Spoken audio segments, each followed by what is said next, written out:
स्वागत है दोस्तों आपका बाल विकास की आज की इस वीडियो में। आज हम दोस्तों शैशवावस्था के बारे में चर्चा करेंगे, इसके उपनाम, इसकी विशेषताओं के बारे में, इससे जुड़ी परिभाषाओं के बारे में चर्चा करेंगे। दोस्तों वीडियो बहुत ही महत्वपूर्ण, अगर आप किसी भी प्रकार की टीचर एग्ज़ाम की तैयारी कर रहे हैं तो वीडियो आपके लिए बहुत ही उपयोगी है। तो दोस्तों बने रहिए वीडियो अंत तक। बढ़ते अपन सीधे जानकारी की ओर। तो दोस्तों बाल विकास में आज हम सबसे पहले चर्चा करते हैं शैशवावस्था के बारे में। दोस्तों शैशवावस्था जो है ये विकास की, बालक या मनुष्य के विकास की पहली अवस्था है। गर्भधारण काल के बाद सबसे पहली अवस्था आती है विशेषवावस्था।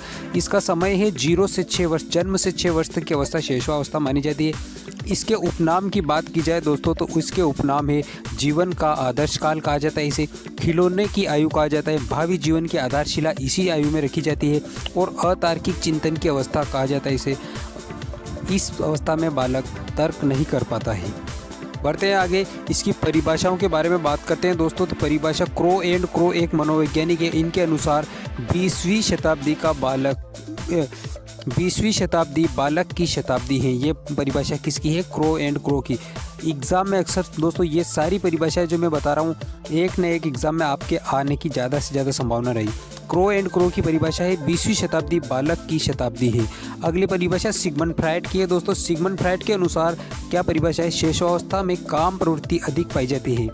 क्या कहा था सिगमंड फ्रायड ने? शैशवावस्था में काम प्रवृत्ति यानी सेक्स प्रवृत्ति पाई जाती है। तीसरी परिभाषा है वैलेंटाइन की। वैलेंटाइन के अनुसार दोस्तों शैशवावस्था सीखने का आदर्श काल है। अगली परिभाषा सिगमंड फ्रायड के अनुसार, सिगमंड फ्रायड की एक और परिभाषा है शैशवावस्था के बालक 4-5 वर्ष में जो कुछ बनना होता है वो बन जाता है। ये बात कहने वाले कौन थे? Sigmund Freud. अगली परिभाषा दोस्तों अमेरिकी मनोवैज्ञानिक थॉर्नडाइक की। थॉर्नडाइक के अनुसार दोस्तों 3 से 6 वर्ष की आयु के बालक अर्ध स्वप्न में रहते हैं, आधे स्वप्न में रहते हैं। ये परिभाषा थॉर्नडाइक के द्वारा दी गई थी। इसके द्वारा दी गई, थॉर्नडाइक के द्वारा। दोस्तों पांचों की पांचों परिभाषा शैशवावस्था से जुड़ी आपके एग्ज़ाम में ज़्यादा से ज़्यादा आने की संभावना है। अब बात करेंगे दोस्तों हम शैशवावस्था की विशेषताओं के बारे में। किसके बारे में? विशेषताओं के बारे में। शैशवावस्था की विशेषता क्या?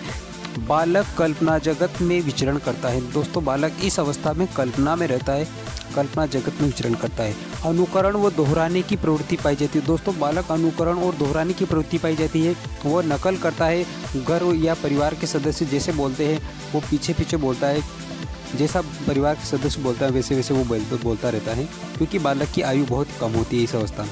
दोस्तों नैतिकता का अभाव, इस 0 से जन्म से 6 वर्ष की आयु के बालक में नैतिकता का अभाव रहता है, नैतिक जानकारी उसे नहीं होती है। अगला दोस्तों दूसरों पर निर्भरता। इस अवस्था का बालक पूर्णतः माता पिता पर आश्रित रहता है। मुख्यतः 2 से 3 वर्ष तक तो बालक पूरी तरह अपने परिवार के सदस्यों पर ही निर्भर रहता है। जिज्ञासा की प्रवृत्ति का तीव्र होना। दोस्तों इस अवस्था में जिज्ञासा जो होती है वो इसकी प्रवृत्ति तीव्र होती है, इसीलिए शिक्षा के लिए अच्छी आयु माना जाता है। इसे शिक्षा का सर्वांगीण विकास इस अवस्था में ज़्यादा से ज़्यादा अच्छे तरीके से किया जा सकता है। अगला स्वार्थी व स्व केंद्रित की भावना। इस अवस्था का बालक जो होता है दोस्तों वो स्वार्थी भी होता है और स्व केंद्रित भी होता है। साथ खेलने की प्रवृत्ति, छोटे छोटे बच्चों के साथ खेलने की प्रवृत्ति भी शैशवावस्था में बच्चों में पाई जाती है। सामाजिकता का अभाव, अगली विशेषता है सामाजिकता का अभाव।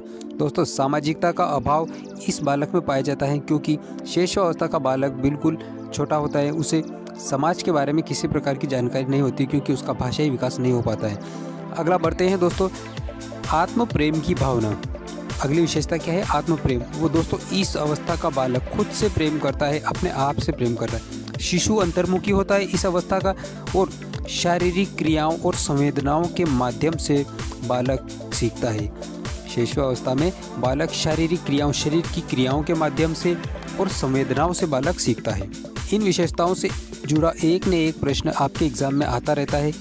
अब बात करेंगे दोस्तों शैशवावस्था के दौरान आने वाले संवेगों के बारे में। तो दोस्तों शैशवावस्था जो है इसके दौरान संवेग के बारे में चर्चा करते हैं। तो दोस्तों जब बच्चा जन्म लेता है उस समय बच्चे में किसी प्रकार का कोई संवेग नहीं होता है, केवल उसमें उत्तेजना होती है। क्या होती है? उत्तेजना होती है, जिसके कारण वो रोता है और अपनी भूख प्यास को परिवार के सदस्यों तक पहुँचाता है। 1 महीने का बालक जो होता है दोस्तों वो उसे आनंद का महसूस करने लगता है। 3 माह का बालक क्रोधित होने लगता है, 4 माह का बालक परेशान रहने लगता है और 5 माह का बालक भय से भयभीत होता है और 10 माह का बालक में प्रेम का संवेग आ जाता है। 15 महीने के बालक में ईर्ष्या का संवेग आ जाता है और दोस्तों 2 वर्ष यानी 24 माह यानी 2 वर्ष के बालक में आ जाती है खुशी।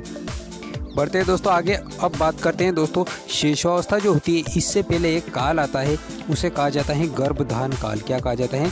गर्भधान काल आता है। और इस काल के बारे में थोड़ी जानकारी है। 0 से 2 सप्ताह तक का जो काल है गर्भधान का दोस्तों, इसे बीजा अवस्था कहते हैं। क्या कहते हैं? बीजा अवस्था कहा जाता है। 0 से 2 सप्ताह तक के समय को बीजा अवस्था, 2 सप्ताह से 2 माह तक की अवस्था को दोस्तों भ्रूणावस्था कहते हैं। और 2 माह से जन्म तक का जो अवकाल होता है उसे गर्भ विकास काल कहते हैं। इसमें बालक का गर्भ में विकास होता है। दोस्तों बालक का जो विकास होता है वो सिर से पैर की ओर होता है और इस प्रक्रिया को दोस्तों मस्तकोद्गमन प्रक्रिया भी कहते हैं। अब बात करते हैं दोस्तों गर्भकाल के बारे में।